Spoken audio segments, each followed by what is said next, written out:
Tinubu assumed office, Nigeria's journey under the renewed hope agenda continues to generate intense national debates.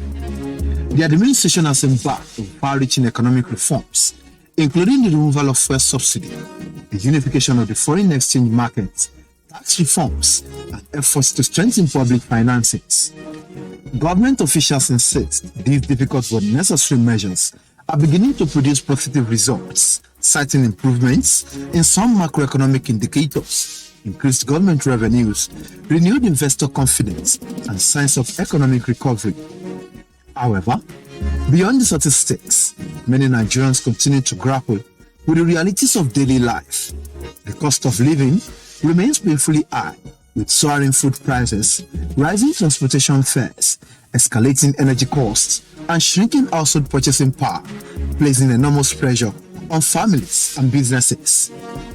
For many citizens, the anticipated benefits of the reforms are yet to be felt in their everyday lives. At the same time, insecurity continues to cast a shadow over national development, from terrorism and banditry to kidnapping for ransom and communal violence. Many communities still face persistent security threats that affect livelihoods, agricultural production, investment, and public confidence. While security agencies report successes in several operations, concerns remain over the frequency of violent attacks and the safety of lives and property across different parts of the country. The Tinubu administration marked its third anniversary in office on May 29 this year, and with it comes some important questions which require answers. Have the economic reforms laid the foundation for sustainable growth, or have they imposed unbearable hardship on ordinary Nigerians? Are the government's achievements sufficient to justify the sacrifices citizens have made? How effective has the administration been in addressing the nation's security challenges? And what must be done to ensure that economic recovery translates into real improvement in the lives of Nigerians? These are the issues we shall interrogate on today's edition of Jigsaw. Dr. Ene Ogbole is a member of the All Progressives Congress APC. She joins us on today's Jigsaw to assess the achievements, the challenges, and the road ahead for the Tinubu administration after 3 years in office.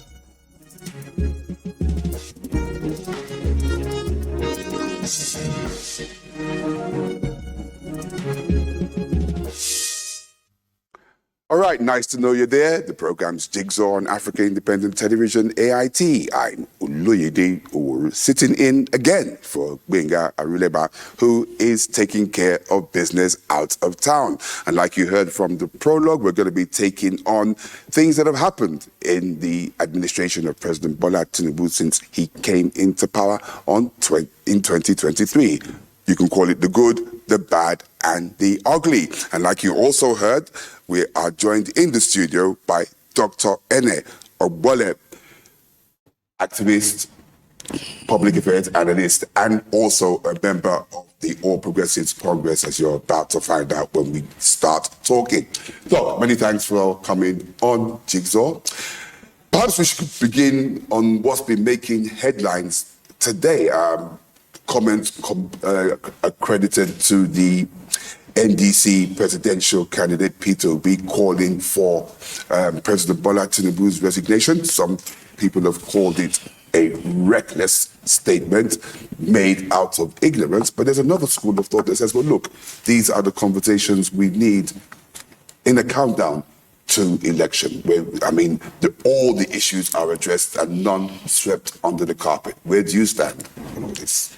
Good morning, and thank you for having me. It's my pleasure being with you here to attend to pressing national issues and also to throw more light, on areas of controversies and all of that from an objective perspective. That is what I owe my country as an activist. That's what I owe my country as a patriot. And I will stop at nothing to do that. Obi at it again, if you ask me. That is what I'll call it. And it wasn't just a reckless statement like others said. And I think that statement was also made out of cluelessness and ignorance. That I can tell you for free. The question every right-thinking person will ask is, why is he asking for the resignation of the president? That is one question on one side. And then number two, for whatever reasons he thinks that he's asking Mr. President to resign, of course, perhaps for reasons of maladministration, or reasons of failure in government, or so on and so forth. Anybody who is also reasonable and thinking in the right direction will know that he's clueless and he does not know what is happening in his immediate society. He does not know that the administration, perhaps because he doesn't want to know from the point of an opposition person. When you say clueless, do you really mean that? Absolutely. And I'm going to justify that in no time. He's clueless, and I have my reasons for saying so. He's clueless because when he had the opportunity to bring about a paradigm shift in government and administration and development in his state, he didn't do anything. He's clueless because he does not see anything good in the government and country that he intends to rule. He's clueless because he has deliberately refused to listen, dissect, and know the truth that is on ground, and of course, where the government is headed to. So I think he's clueless. But some people will say, well, there are some justifications for the cause. Maybe calls for resignation might be a bit extreme in some cases, but you can't fault him for, having not so nice things to say in line with what people seem to be going through. I don't understand when you mean that people say he's justified. How is this justified? Well, I'm saying justified, but I'm saying that maybe calls for resignation might be extreme, but for him to have maybe seemingly unsavory things to say about the government, what people are going through now, it's not out of order. You see, Obi, by rights, has gotten to a stage in politics and leadership and governance where we should not expect to hear him come out to make careless statements. He should be guided at all times if he's what he claims to be. Because if you ask me, there should be concrete reasons why Obi should say the president of Nigeria should resign from office. That's number one. And then number two, even if you want the president of Nigeria to resign from office, you have to check the timing of your statement, number one. And then number two, there are other ways, other better and civil and diplomatic ways you can coin some of this, public statements that you make. A situation where somebody who claims that he deserves or has, the profile and then the pedigree of becoming the president of Nigeria cannot even guide the words that comes out of his mouth. It's questionable. It shows that he's just a clown, who is trying to. Please be nice. Like a clown, that's a bit harsh, isn't it? A clueless one at that. Now, okay, so what you're saying now, you have nothing against him criticizing the president. Maybe it's just his choice of words and the way he's gone about it. You see, criticism is part of governance and politics. But there's what we call constructive criticism. That is on one side. And then number two, when you want to criticize, you must have germane points with which you are throwing out the criticism and tantrums. You don't just wake up from one side of the bed one day because perhaps you are grieved that Nigerians did not vote you into power in 2023. You think it's your birthright to become the president of Nigeria against the wish of the people. And then that annoyance and grievances, just takes you off to say whatever you want to say when you want to say them without watching your word, without filtering the words that comes out of your mouth. What are the qualities of a leader? The ability to control yourself in whatever situation, the ability to watch what you say in the public space, the ability for you to dissect what you want to say, look at it from all sides to ensure that you don't just throw a country into trouble, throw a country into war, or begin to paint the picture of your country in a way and manner that is detrimental, particularly when you know that what you are saying is not true. And this is Obi's talking trade. There's time for everything, like you and I know. There's time for campaigns, there's time for election, there's time also for governance. As patriots, what do? When the time for election is over, I think as patriots who actually want their country to develop, who want their country to be peace and tranquility, who want Nigeria to develop and meet and compare favorably with other countries of the world, what you do is after election, you put politics behind you and begin to see how all hands can come on deck to begin to profile solutions. Because first of all, Nigeria has to exist before you can even be the president of Nigeria. But the situation where at all times, the only thing you have to say about the country that you so wish to govern, you so wish to change, you so wish, to develop, are negative in nature. It shows that you have other motives that are known to the people. And this is what we are thinking it is. Because he has never seen anything good with Nigeria. He has never seen anything good with our leadership. And then you now ask, what are your track records? When you were the governor of Anambra State, what did you leave behind? What are the concrete things that you can show to Nigerians and say, this is what I left behind, apart from throwing numbers and figures and data that are fictitious and unreal around? All right, let me take your mind back to 2019, when incumbent President Tinubu was campaigning for President Muhammadu Buhari of blessed memory. He did say things similar. He did call for Jonathan's resignation in light of the security challenges that were on ground then. And he also pointed to some economic downturns that were going on. What's the difference between then and now? Well, there's no difference. And whatever I've said about Obli is applicable to all politicians. Because like I've always reiterated, there has to be a Nigeria before we can talk about who governs the Nigeria. A situation where your words, where your comments, where your phrases are capable Did President Tinubu say anything different? What, did it sound nicer than the way that P2B has put it this time around? Because it was also a resignation call. We are saying the same thing, that people must guide their words. It doesn't matter who. As a politician, as a leader, as a patriot, because you never can also tell where the bat can go. Yeah. We must guide our words, and we must also be sure. We must also bear in mind that whatever we say, we speak for or against us at some point in time. And beyond that, we have younger ones whom we're supposed to mentor. We have younger ones who are supposed to learn from us. We have younger ones who are also going to make references to what we said at one point in our political history. And as a leader of So the I country, think that to me that you're also of the view that probably President Tinubu then shouldn't have also called for his resignation. Well, I don't know whether that was too I don't want harsh to put you or in the not. spot, but I take that to mean that that's what you're also... He had his reasons, and Yeah. but I think that we can approach issues better and also make more civil statements that can bring about... So in other peace words, and calls for resignation, whoever it comes from, probably at a time like this, isn't the right thing to do. I guess It that's what might you're not saying. be the right thing, yes. Okay, so let's move on to, you talked about germane reasons. That probably there were no germane reasons for calls for resignation. But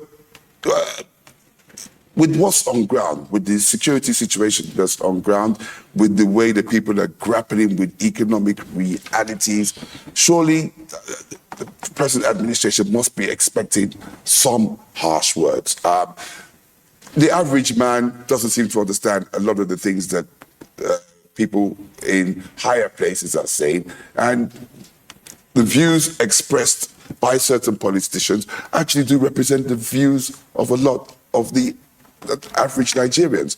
What do you have to say about that? Well, I'm going to speak from the point of strength and knowledge, because if you ask me, I understand what it means to grow an economy, particularly when, the successor inherited a very damaged economy from his predecessor, where things were at the verge of collapsing and where the country was living on fiction and nothing that was real. There was subsidization of so many things. The dollar was subsidized. The petroleum was subsidized, with a lot of crises surrounding it. And then here comes a leader who said, look, we can't continue in that trajectory. We need to begin to do things differently. We need to begin to do the right thing, not minding whose ox is God. Yes, you know what reforms are. You know what reforms represent. And one thing that is certain is this: I think that we need to begin to redefine the meaning of the meaning of the concept of reform, because many people, I think, are just beginning to throw this word reforms, just like that, not knowing the nitty-gritty and what reforms, entails. Reform is the best way to control, stabilize, consolidate, grow, and then begin to achieve development in any country of the world. There's no country that has developed to certain levels, whether the second or the first or the second world countries, that have not at one point in time embarked on serious economic reforms that touches on almost all sectors of the economy. You talk about health, you talk about power, you talk about infrastructure, you talk about the economy, you just talk about a holistic approach to setting a country on the right trajectory. It comes with pains. Yeah, but for the average Nigerian in the last 3 years, pain to some people is actually putting it mildly for what they're going through. Some people are going through real horrible times. No, but you see, let me tell you, whenever any government comes on board, we sing the same song. Both are activists, both are citizens, and that is also relative. Because I'm going to tell you a true life story, okay? Like I said before, development takes time everywhere in the world, even in your home. When you give birth to a child, the child is first an infant, and then he becomes a child, a toddler, and begin to grow until he assumes the status of an adolescent, and then maturity. And, life is in stages, particularly when you know what you're doing. You expect that everything happens over time, particularly in a complex society like ours, where everybody wants everything free. At what point are we going to develop? At what point are we going to take the bull by the horn? At what point are we going to start facing our economy realistically, not on illusion, not on falsehood? It is tough. It has to be tough. For instance, when you have a cancerous patient, you're living with cancer, it's excruciating pain. You have to embark on a surgery to remove the cancer to set you free. It's a bigger pain. But do you rather live with cancer and die in a short time? No. It's just to make up your mind. Face the pain of the surgery, and then you are free and free forever. This is what we are facing. We were in a very critical epileptic situation. We were going down on daily basis. The economy was collapsing. Things were falling apart. And the center obviously was not going to hold. Until this man with experience came and said, look, it's not going to be funny. It's going to cost me my popularity. But it is better done than never. And this is why he embarked on these programs. But you also agree with me that to a large extent, this hardship is beginning to go down a bit. Oh, really? Yes, if you ask me. I'm not too sure too many people will agree with that. Well, I don't know. It's my opinion. Yeah. Based on your circumstances. And I'm going to tell you why. Yeah. When the president came on board, we were buying a bag of rice for about 100 and something thousand naira. Yes, that was the peak of the hardship. That was when the reform that was alien for the people or to the people was hitting very hard. But at some point, we also had to come in terms with reality. That was when every corner became one form of farm. Everybody went back to the farm. Everybody who was roaming around the city knew that there was a need to go and indulge in something productive. People started realigning and things started getting better. As I speak to you today, there's nowhere, whether the backyard of the house, whether the compound, there's nowhere you go to in Benue State that you don't see a farmer. That is solving many problems. We have the health implication that is resolving.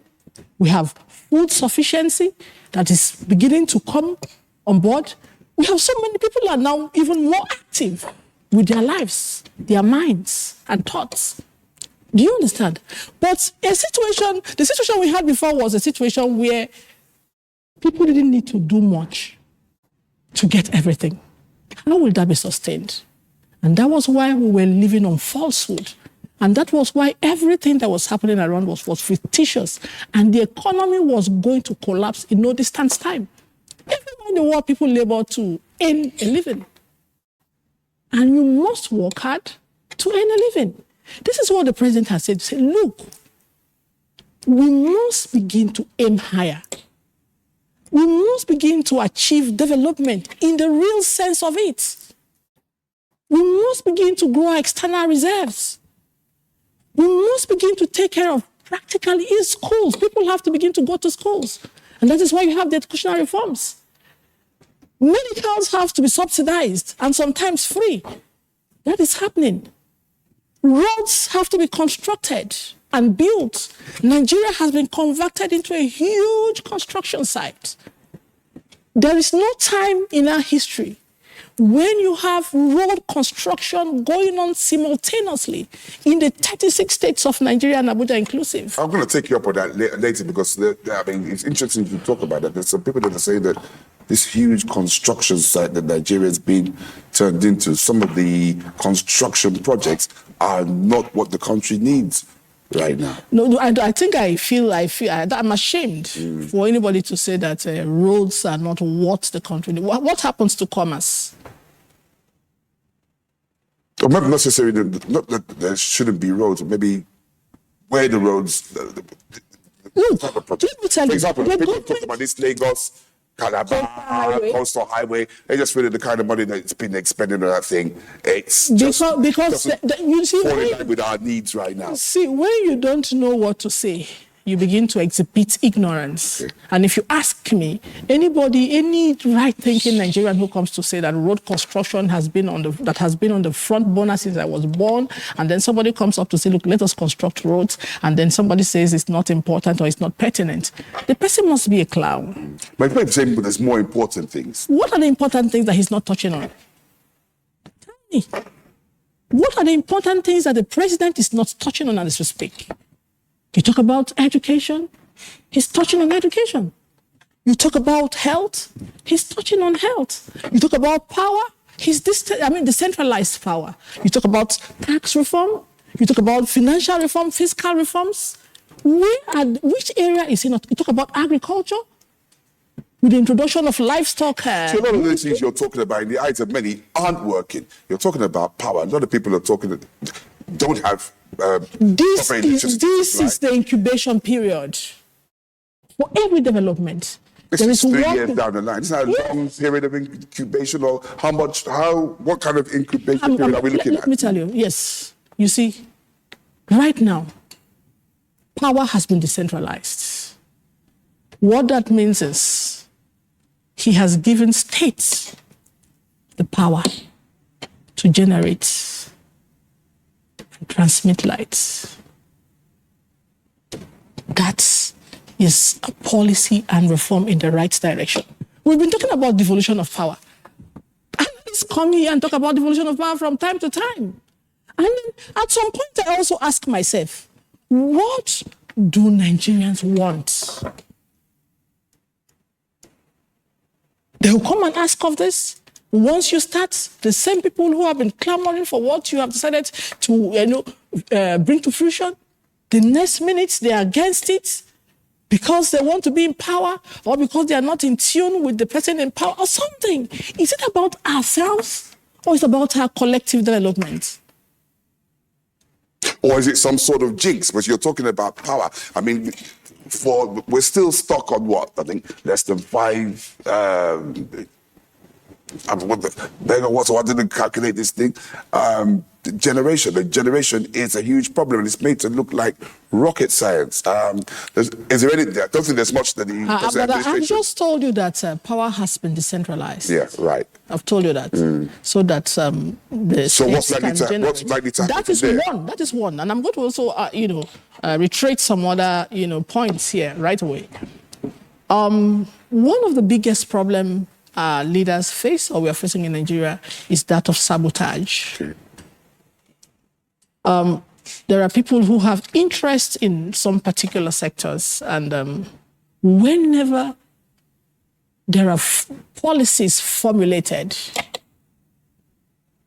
to improve on those sectors, you realize that those who have interests, either by ways of business that they have established over time to to make alternative supply to the people or something, they sabotage these policies. The same thing is applicable to our security.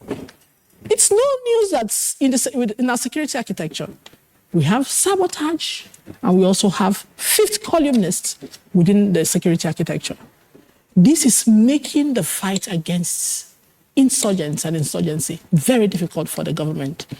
It is rather unfortunate that very innocent people, patriots, who have decided to serve their country, who have pledged to serve their country, to restore peace and order and security of lives and property, are losing their lives on a daily basis as frontliners in the battleground.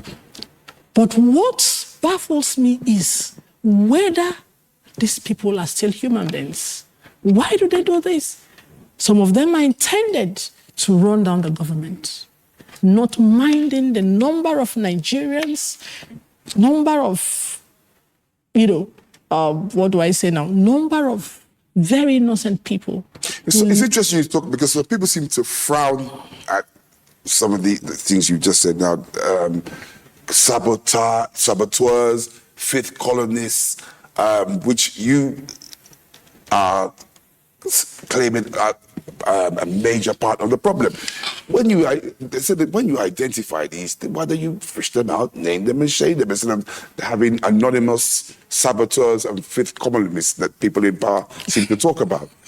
It's just like a football match.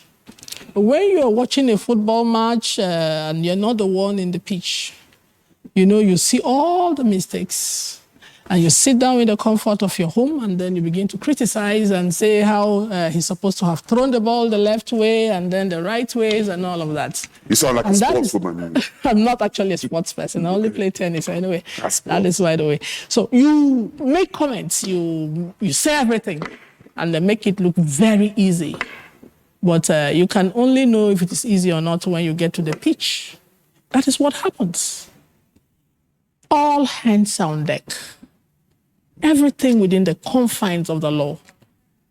But you must also remember that fighting security is not what you and I think it is. It is no news that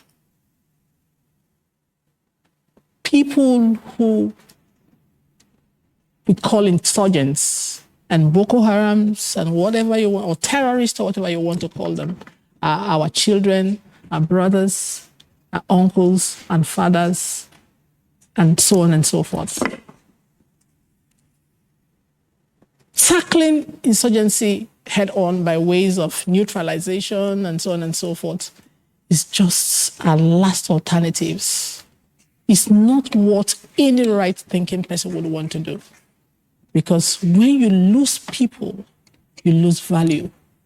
When you lose people, you decongest your country.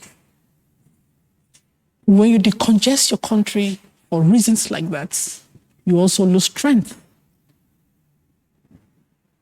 It is not what any right-thinking government or human being would like to do. But these are necessities. While that is ongoing, don't ever imagine that decisions are just taken impromptu to just go and kill, go and neutralize. And there are lots and lots and lots of factors you put into consideration before you sometimes arrive at those very brutal decisions of going to confront insurgents and terrorists and bandits head on. But whatever it is, one thing is certain. The Tinubu government is committed to enhancing security and securing the lives and properties of all Nigerians. And I can tell you for free that if there are ways they can go into profitable, negotiations or ways of wooing these people back and integrating them into the society, that would have been the best bet.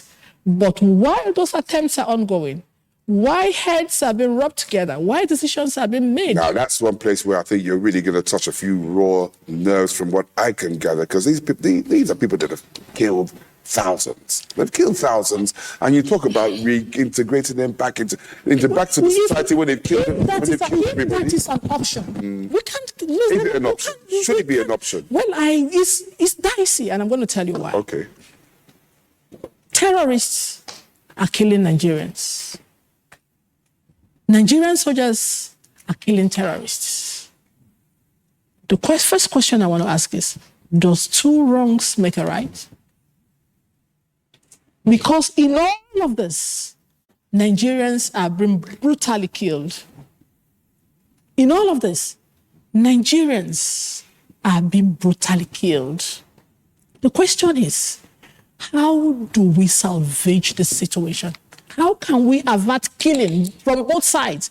Military killing the insurgents killing the people. It's what all hands ought to be on deck See, for. look, I think the first side is that we need to stop the insurgents from killing the people. If some people say if you have to wipe out the insurgents to stop them from killing the people, so be it. Doc, you're going to hold your thoughts for a minute. You're watching Jigsaw on Africa Independent Television. We'll take a short break. When we come back, me and Dr. Joe will continue talking. Don't go away.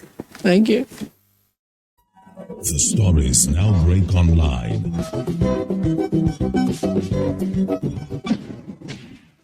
Don't miss anything from our real-time updates and exclusive content. Follow and participate in discussions on live TV studio programs to shape the narratives. Subscribe, engage, and share from AIT.live at AIT_online on X, AIT Online on Facebook, Official AIT Live on Instagram, TikTok, and Threads on YouTube. Stay connected with AIT on air, online, online. New chapter in political discourse. The conversations that matter most are stepping into the spotlight like never before. Political platform, the hard-hitting, no-holds-barred program you have trusted on Ray-Power Radio is making a powerful move to television. Tune in to Africa Independent Television, AIT, as political platform debuts on your screen, bringing deeper analysis, sharper debates, and the voices shaping our nation's future right into your screens. From policy and politics breakdowns to real-time discussions with key stakeholders, this is more than a program. It is where opinions are tested, truths are uncovered, and the people's voice is heard. Join seasoned hosts and expert guests as they tackle the issues that define our democracy. No filters, no distractions, just real talk. Political platform now on AIT, 9 to 10 a.m. every weekday. Stay informed, stay engaged, be part of the conversation. All right, nice to know you're still there. And if you're just joining us, you're watching Jigsaw on Africa Independent Television, and the aura of the third anniversary of President Bola Tinubu's administration is still in the air, and we are taking a look at the good, the bad, and the ugly. And joining me in the studio looking at all these is Dr. Ene Obole. Dr. Obole is an activist, public affairs analyst, and a member of the All Progressives Congress. Doc, thanks for still staying with us. Now, just before we went on that break, you were talking about the issue of these terrorists, being our brothers, and that's, I mean, I think the former chief of defense staff was quoted as saying something like that, and he really set the cat amongst the pigeons and got a lot of people very angry. Surely, should we really be referring to people like that as brothers who are wiping out people in their thousands? I mean, and people are saying that it's because of views like that. That's why an approach that isn't militant enough is what's being employed, and that's why these guys are continuing to get away with murder. Okay, thank you very much. As part of my introduction, I'm also a very strong member of the Tinubu Support Group, one of the pioneer groups that conceptualized, coming on board of, President Bola Ahmed Tinubu in their quest to restore peace, order, and development in Nigeria. But be that as it may, let me now, go back to the question that you asked. I'm over 40 years of age and a patriotic Nigerian. I'm a very civil Nigerian, a Nigerian who has been at my best in any way I find myself. I am entitled to my opinion, and I'm a very compassionate person. I have empathy, and I see Nigeria as a country that we should live harmoniously together and develop together a step at a time. And that is what informed my position on whether we should, deploy other measures, other ways of combating insurgency. Beyond my opinion, we have a government that is capable, a government with very brilliant and intelligent people, well experienced in all ramifications of economy and development, so both security and so on and so forth. So my opinion, I don't think really counts. The president, the administration and the president is at liberty to do what it wants. What they deem best for Nigeria, in line with the provisions of the Constitution of the Federal Republic of Nigeria, because nobody has the right to do anything out of the Constitution. And if the Constitution permits that this is what should happen, who am I to say that shouldn't happen? But I've only spoken as a mother, I've only spoken as a woman with a lot of compassion and who has serious concern about how well Nigeria move in the nearest future, because it's not just about now, because if we end up cleaning all ourselves, what happens from there? Do you understand? So that is why we have to be very careful with the way we handle this matter of insurgency. I'm not a security expert, like you know, but I'm only just, touching it on the surface just to be able to air my opinion about what I think is best for Nigeria, even though what I think is best might not even be good enough. So it behoves on the Federal Republic of Nigeria and what they deem right in that regards. Thank you. Okay, there's obviously a clear link between the issue of economy and security, because it's been largely said that it's, the idle hands as a result of unemployment, as a result of a bad economy, is why we have so many bad guys available through these insurgents and people who don't mean the country well. So let's get back to the economy. Yes, you talked about, the Tinubu administration grabbing the bull by the horns. Country was going on a trajectory that was not sustainable. Definitely. Yeah, but as unsustainable as it is, the present reforms of the past few years have all, like I said, have caused pain. Can you repeat that, please? Repeat your question. I said, yes, okay. I said that you yourself said at the beginning that the present administration halted Nigeria from going in a trajectory that was not sustainable. Economic collapse, yes. Economic collapse. And in some senses, we seem to hear reports that there are quite a few macroeconomic gains in terms of growth and all that. But people are saying that these are things that are not trickling down to the ordinary man. Are these things that we also have to wait? We've waited 3 years to get to where we are now. How much longer are we going to wait for things to really trickle down, for them to have the effect that will probably reduce unemployment, idleness, and make less of these bad guys available for insurgents? But let me tell you something about economic recovery and stability. Maybe we need to ask Chinese people and government how they were able to make it. Okay. The sojourn to achieving development in China was not an easy journey. It took a lot. It took lives. It took hunger. It took sacrifices. It took risk. I can go on and on and on and on and on. But one thing is certain.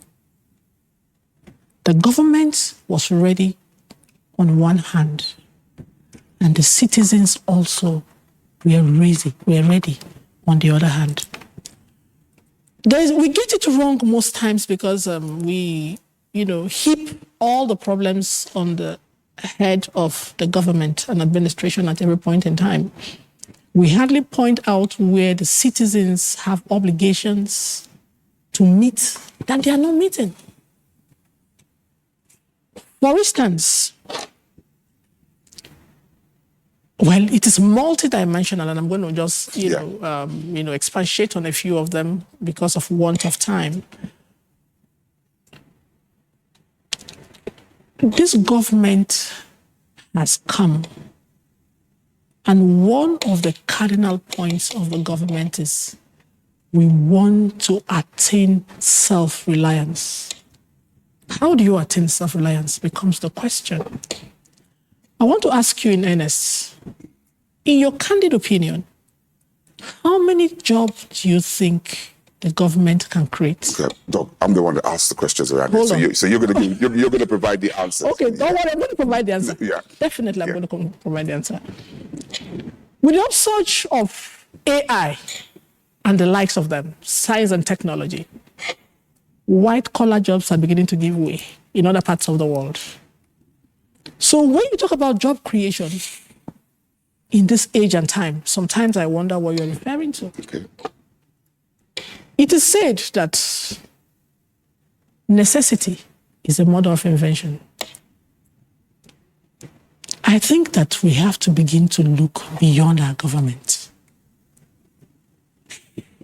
to begin to be people who create jobs for people. We cannot sit down and fold our hands and watch government create jobs.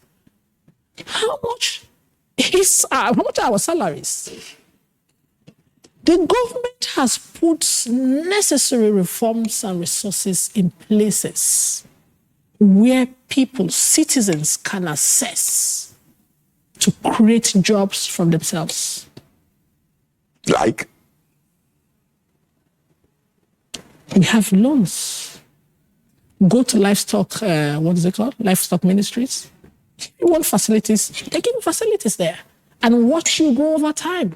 We have institutions that are there that look out for people who want to be self-employed, to create jobs for them and also help them monitor and nurture these things to heights. But again, how can that happen when you have opposition who all the specialized in, whom their stock in trade is to demonize government and create apathy between the government and the people? Do you ask yourself one question? For how long have we noticed that our citizens no longer believe even in their government?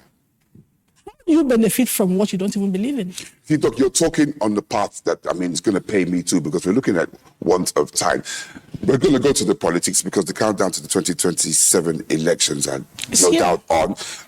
But just before we move to the elections, listening to you talk, listening to a couple of other government, don't let me call you a government person, but at least people who are sympathetic to the government, we tend to get the impression that perhaps government isn't doing a great job in making what it's doing or what it has done known to the people. Because even listening to you, there's some things that I'm hearing from you that are pretty alien to me, and I'm a newsman. So I can just imagine what must be happening to the average man out there. Do you think that, perhaps government should be a little bit more, forthcoming or open in what it's doing? Without missing word, I'm going to agree with you in that regard. Yes. I'm not here to deceive. I've promised, I've vowed on my honor not to lie to Nigerians. Thank you very much at the end of the day, if I lie to Nigerians, I'm lying to myself, and I'm also lying to my children and even children yet unborn. So I'm not in the business of lying to Nigerians. I'm a very objective analyst, and I hit the nail right on the head. Yes, that's what I do.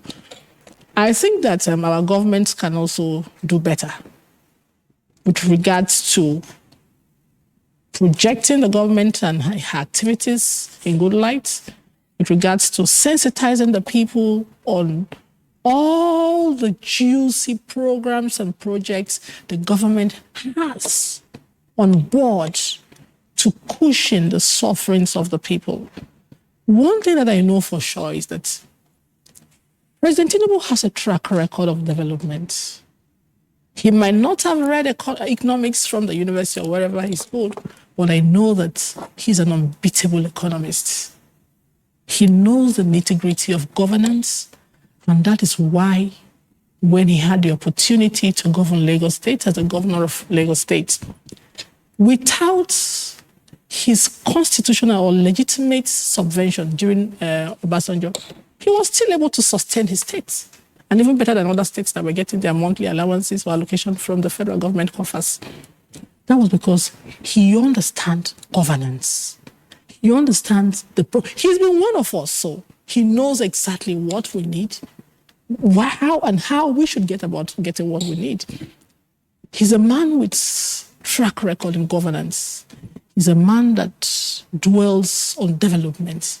He's a man that loves Nigeria and wants us to have the best within his powers and within his thoughts. And of course, you will agree with me that he's a president that listens. He listens to opposition. This is the first time in our political history, and maybe one of the few times where you have people from opposition parties constituting parts of the core of the government as federal executive members and so on and so forth.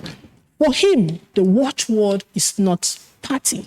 Party is just a platform you use to get to office. All right, talking about parties, like I said, we're going to touch on the politics of 2027, and we probably got a taste of what to expect over the weekend in Ekiti State with the governorship election there, where Abiodun Ibanji was re-elected government. Because you smiling, there's a little grin on your face as I'm mentioning that. Yes, I can understand why. But from the Ekiti elections, does that serve as anything for us to go by? Apart from the result, does it serve as an indicator of what to expect in subsequent elections and indeed the 2027 general election? Absolutely.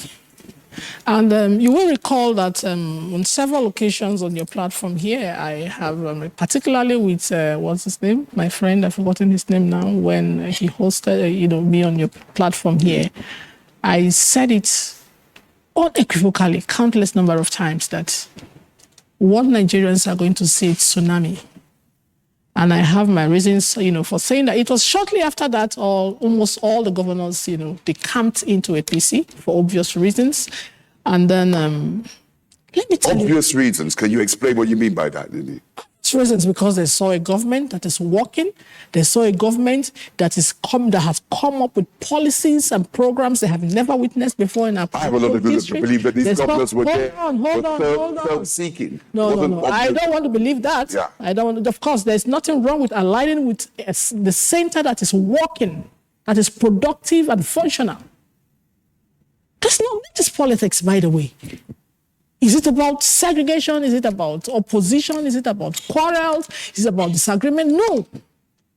Politics and governance should be about the well-being of the people. It should be about collaboration to attain better lifestyle and standard of living for the people. Yeah. That is the primary aim of government. So it's not about opposition. It's not about dichotomy. It's not about aggression. It's not about quarrels. It should be about the people.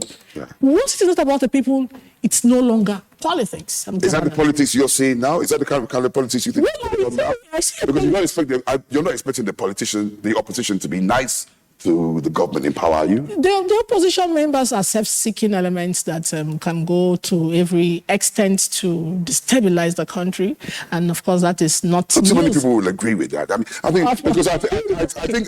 So what do you agree with? You're trying to make it sound as if you are a little worried about having a strong opposition. Look. There's a difference between a strong opposition and a troublesome opposition. Let me tell you, where is the strong opposition? Tell me the strong opposition. Where is the strong? In fact, I wish I have a better opposition. I wish I have better candidates representing other political parties than these clowns I have here. Now, please, be nice with the language, please. Don't refer to them as clowns, please. I have my reasons for calling them. Clowns, that's a bit strong, please. We're going to continue. Who is there to challenge the president? Who?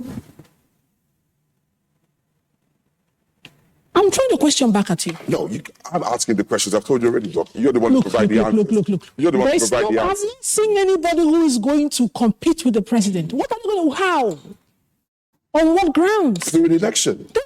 Through an election. Listen, let me tell you. See, can we be real here, please? Can we be real? Yeah.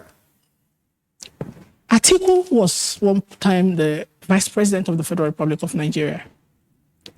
Without missing words, you know what he represented. Obi was a governor of Anambra State. You also know who he is. Between you and I. Because there's something the press is doing. I said that before, and I think I have to do it again. There's what we call the corporate social responsibility. Yes, I am aware that as a business venture, you are here to maximize profits. That is not out of place. It's normal in a business environment like this. But beyond maximization of profits and so on and so forth, I think that you also owe the country where you have your company or your venture domiciled some certain responsibilities. Beyond everything, I think that you people need to design programs. We people? We're talking about the media? Talking about the media. Okay, go ahead. Where you call, in fact, call the spade a spade. Where you need to open up to Nigerians on what you collectively agree that is the truth from your perspective. I want to give you that leverage from your perspective. You know that these two candidates are not matched. Are you saying the media is the one that's supposed to project that? What I'm saying is this, particularly with respect to the achievements of the government as well. Yeah, because there's some people that also believe that in the last 3 years, the government hasn't done an awful lot. So. But I've just mentioned, these are verifiable facts. They are verifiable facts. You can go and verify everything I've said here today and call me back here and say it's otherwise, okay? I will apologize to Nigerians if they are not facts and figures. You get what I'm saying? Yeah. What I'm saying in essence is, there's no way that in your right, you can think that Obi or Atiku is an alternative for Tinubu, President Tinubu. I think it's possible. What's the yardstick? What's the grounds for comparison? You talk about their track records in whatever capacity they have served in the past. You talk about empathy. You talk about their sense of mentorship. You just name them. There's no grounds for comparison. And I can tell you quite unequivocally that at the point that Tinubu took over governance and government of Nigeria, if any of these individuals, any of these candidates succeeded in winning the election that time, maybe by now, Nigeria would have been history. Would have been saying the worst in Nigeria. But God, in his infinite mercy, being the all-knowing God that he is, said, this is the right thing to do. And against all odds, he did it. Okay. That is where we are. I guess, Doc, that's going to be a safe place for us to land. I'm sure the discussion isn't over. Probably bring you back in a few weeks. Maybe I'll do some verification, like you said, and find out whether all those things you said are really indeed true. Thank you. We've been speaking with Dr. Ene Ogbole. She's activist, public affairs analyst, and as you can gather, a member of the All Progressives Congress. We've been speaking for the past 55 minutes or so on the achievements of the Bola Tinubu administration since it came into power in 2023. Doc, many thanks for your time and the passion in which you said some of these things. And please, Doc, remember, I'm the one that asks the questions around here. Thank you for having me. And I'm also a member of the Tinubu support group. All right. And we're here to do the needful, to do the best to put Nigeria on the right track. That's where we're going to draw the curtain on Jigsaw for this week. Many thanks for your time and to join us when we come your way the next time. I'm Oloyede Oworu. Bye for now.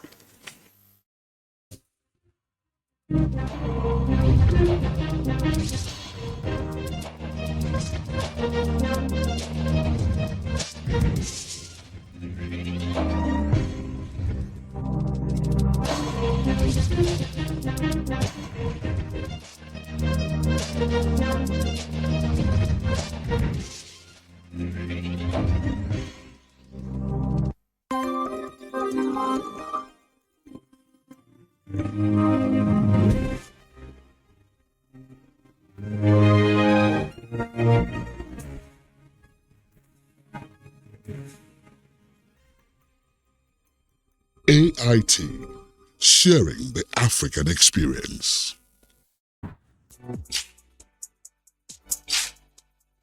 This is a magical land where the four great ancient civilizations once intertwined For over 2,000 years, countless people have been inspired and nourished, crafting legendary stories.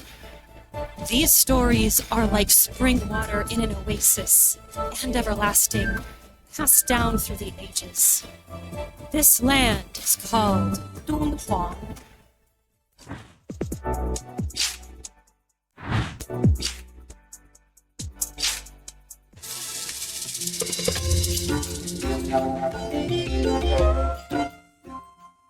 In all honesty, why do you want to go to Africa? 2 years isn't that long. I'll make the most of it. You were nice and honest in college, and now what's happened? And you don't even recognize me anymore.